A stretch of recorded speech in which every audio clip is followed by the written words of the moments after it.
Imagine uma sala ampla em Berlim, no final do século XIX. O som que ecoa não é de tambores ou vozes africanas, mas o ranger de penas de ganso sobre o papel e o deslizar de réguas metálicas sobre mapas imensos. Ali, entre taças de cristal e fumaça de charutos, o destino de um continente inteiro foi traçado por homens que nunca haviam pisado no solo que estavam dividindo. Com um simples risco de caneta, montanhas foram separadas de seus vales, rios foram cortados ao meio e nações ancestrais foram retalhadas como tecidos em uma mesa de alfaiate. O que vemos hoje nos mapas da África não são fronteiras orgânicas, nascidas da terra ou do movimento dos povos. São, na verdade, cicatrizes profundas, linhas retas e artificiais que ignoram a geografia e a alma das pessoas. Essas fronteiras invisíveis são o eco direto de decisões tomadas há mais de 100 anos em salões europeus, e elas continuam a ditar quem prospera e quem luta na África de 2025. Muitos acreditam que o colonialismo é um capítulo encerrado nos livros de história. No entanto, essas linhas arbitrárias ainda alimentam conflitos, bloqueiam rotas comerciais e moldam a identidade de milhões de pessoas. O que você verá a seguir não é apenas uma análise geográfica, mas o desvendar de uma estrutura invisível que mantém um continente fragmentado.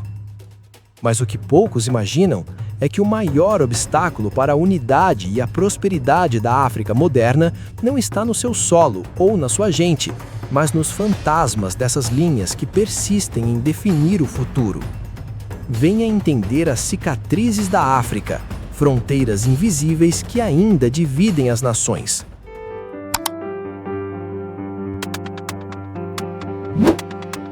Hoje, a África é um mosaico de 54 nações independentes, um continente pulsante com a população que mais cresce no planeta.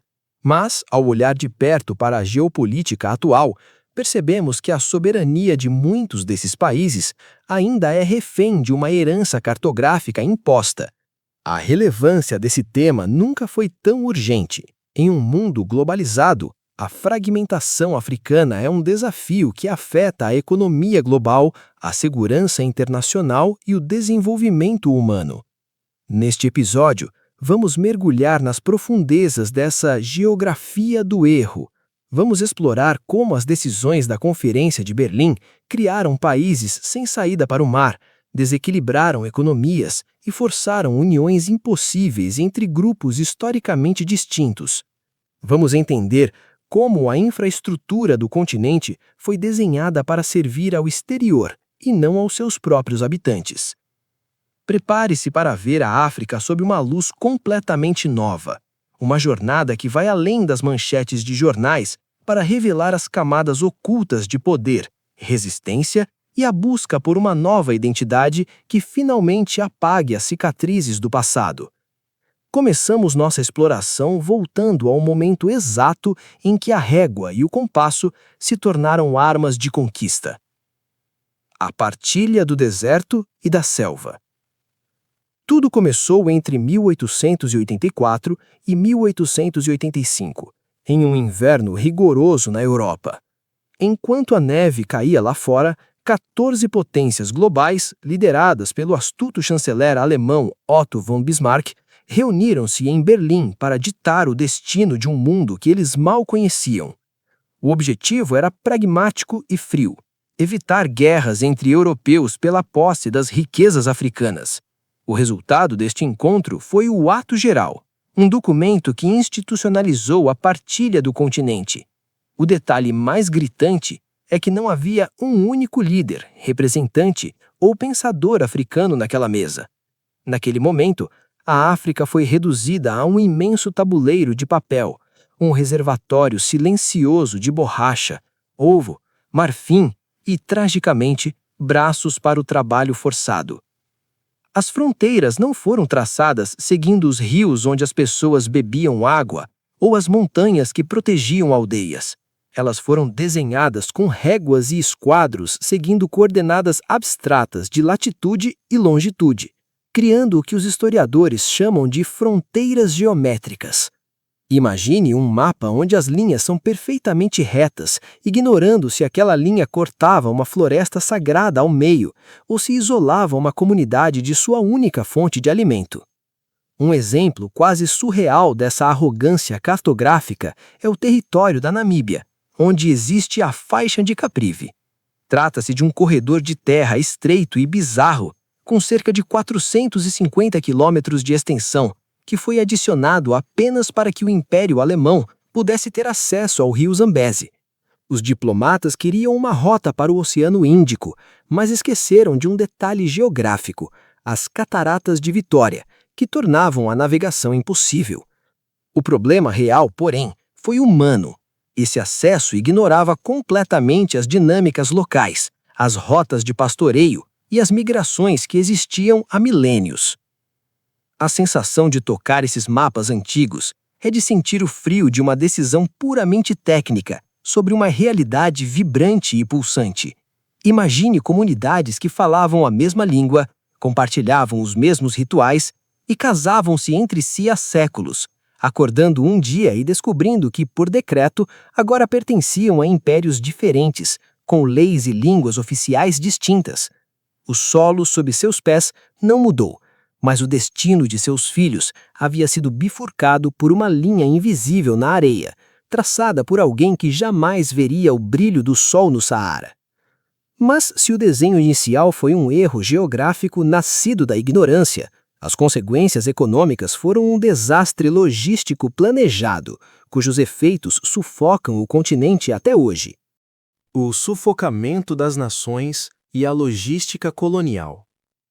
Ao traçar essas linhas sem critério orgânico, as potências coloniais criaram um problema geográfico permanente: as nações encravadas. Hoje, a África carrega o peso de ter o maior número de países sem acesso ao mar no mundo, 16 no total. Imagine a fragilidade de países como o Níger, o Chad e o Mali.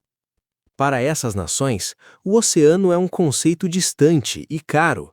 Elas enfrentam custos de transporte exorbitantes para importar desde remédios até combustível, ficando eternamente dependentes da estabilidade política e da infraestrutura de seus vizinhos costeiros para não entrar em colapso.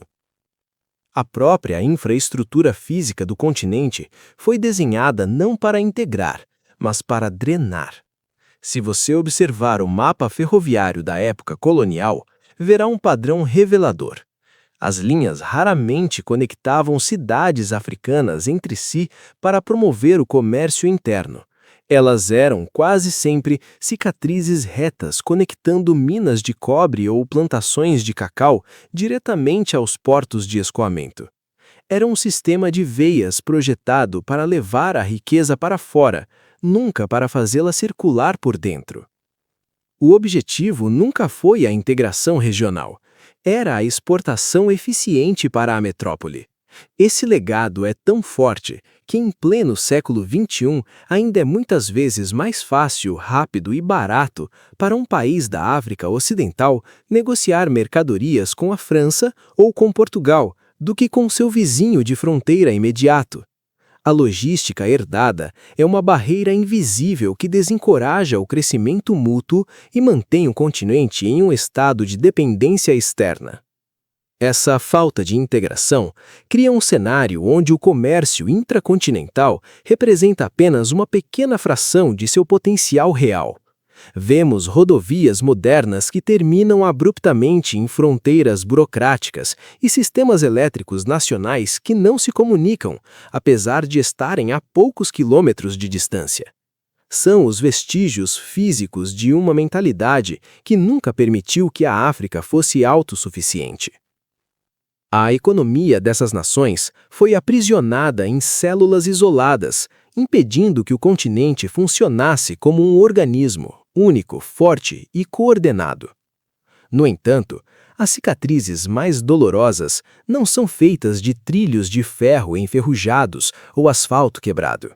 Elas são feitas de carne, sangue e da distorção da própria identidade humana. Sementes de conflito. o labirinto étnico.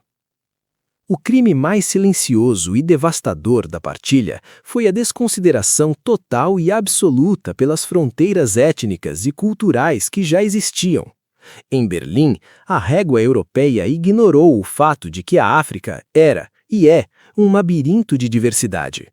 Grupos que historicamente cultivavam rivalidades foram trancados dentro das mesmas fronteiras nacionais, forçados a disputar o mesmo poder político, enquanto nações homogêneas e milenares foram despedaçadas em 2 ou 3 países diferentes. Os Iorubás, com sua cultura rica e complexa, viram-se divididos entre a Nigéria britânica e o Benin francês. Os somalias, um povo com uma identidade linguística e religiosa fortíssima, foram fragmentados entre o que hoje é a Somália, a Etiópia, o Djibouti e o Quênia. Essa fragmentação não foi apenas um erro de cálculo. Ela criou o terreno fértil perfeito para a estratégia colonial do dividir para conquistar. As potências europeias frequentemente escolhiam uma minoria étnica específica para administrar o território em seu nome, oferecendo-lhes educação e privilégios em troca de lealdade. Isso alimentou ressentimentos profundos que explodiriam com fúria décadas depois da independência. O exemplo mais trágico dessa engenharia social ocorreu em Ruanda. Lá, a distinção entre Hutus e Tutsis, que antes era mais fluida e ligada ao status econômico, foi rigidamente formalizada pelos belgas através de documentos de identidade. Essa semente de divisão, plantada em solo colonial, culminou no genocídio devastador de 1994. Ao caminhar pelas fronteiras do Sahel hoje, percebemos que a tensão é uma presença constante e pesada no ar. A linha que separa o norte do sul em muitos países africanos não é apenas uma marca no mapa, é uma linha que separa mundos diferentes. Frequentemente, ela coloca o norte desértico e islâmico contra o sul tropical e cristão, o pastoreio nômade contra a agricultura sedentária. Quando essas realidades são forçadas a coexistir sob fronteiras impostas e governos centrais que lutam para manter a coesão, o resultado é uma instabilidade cíclica, um vazio de poder que grupos extremistas modernos exploram com facilidade terrível. Mas a divisão não parou na cultura ou na religião.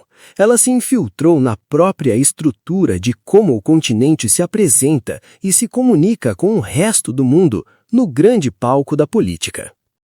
O tabuleiro geopolítico e a voz fragmentada. Após os movimentos de descolonização nas décadas de 50 e 60, os novos líderes africanos enfrentaram um dilema que parecia não ter saída: redesenhar as fronteiras para respeitar as etnias ou aceitar o que foi imposto. Em 1963, na histórica reunião em Addis Abeba, a Organização da Unidade Africana tomou uma decisão pragmática, porém amarga: manter as fronteiras coloniais.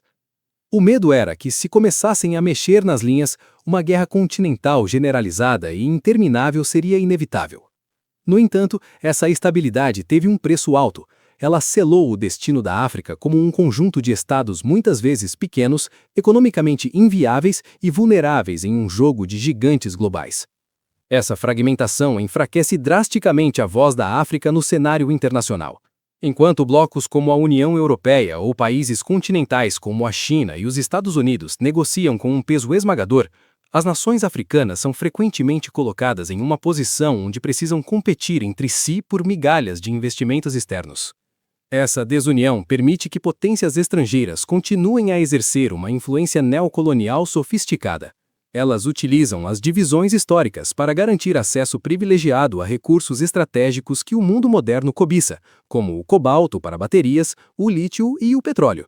É um tabuleiro de xadrez onde as peças foram dispostas por mãos coloniais que já saíram oficialmente da mesa. Mas as regras que deixaram para trás impedem os jogadores atuais de mover suas peças com liberdade e autonomia. A soberania é real e celebrada nos feriados de independência, mas na prática cotidiana a geografia herdada atua como uma âncora pesada. Ela impede o avanço em bloco do continente rumo a uma relevância geopolítica que seja condizente com seu tamanho, sua riqueza natural e seu potencial humano. A África luta para falar em uníssono, enquanto suas fronteiras invisíveis continuam a sussurrar separação. Ainda assim, mesmo diante dessa arquitetura de divisão que parece intransponível, surge uma nova força. Uma geração que olha para o mapa e não vê apenas linhas, mas a possibilidade de apagá-las. O despertar da integração e o fim das fronteiras. A esperança para a África de 2025 não reside em redesenhar mapas com tinta e sangue, mas em torná-los irrelevantes através da inteligência, da economia e da tecnologia. A Zona de Comércio Livre Continental Africana, a AfCFTA, é o projeto mais ambicioso e transformador desde o fim do colonialismo. Seu objetivo é audacioso: criar o maior mercado único do planeta, conectando mais de 1,3 bilhão de pessoas e eliminando as barreiras tarifárias e burocráticas que essas fronteiras artificiais sustentaram por mais de um século. Blocos regionais como a CEDEAO, na África Ocidental, já estão pavimentando esse caminho. Em muitos desses países, o uso de passaportes comuns e a livre circulação de pessoas já é uma realidade, permitindo que o talento e a mão de obra fluam para onde são mais necessárias. A integração que nasce agora não é apenas política, ela é física e digital.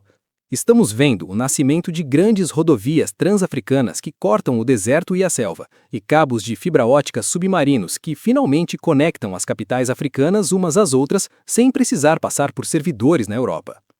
A educação e a nova consciência histórica das gerações mais jovens desempenham um papel vital nesse processo. O jovem africano de hoje, conectado pela internet, reconhece que sua identidade é pan-africana. Ela é muito maior do que a bandeira de um Estado-nação herdado. Para eles, a cultura, a música e a inovação tecnológica não respeitam as linhas de Berlim. Entender o peso destas cicatrizes é, sem dúvida, o primeiro passo para curá-las definitivamente.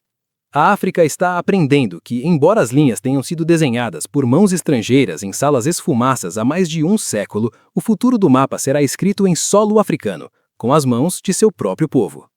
A transição de um continente de nações isoladas para um bloco integrado e potente é a maior revolução silenciosa do nosso tempo.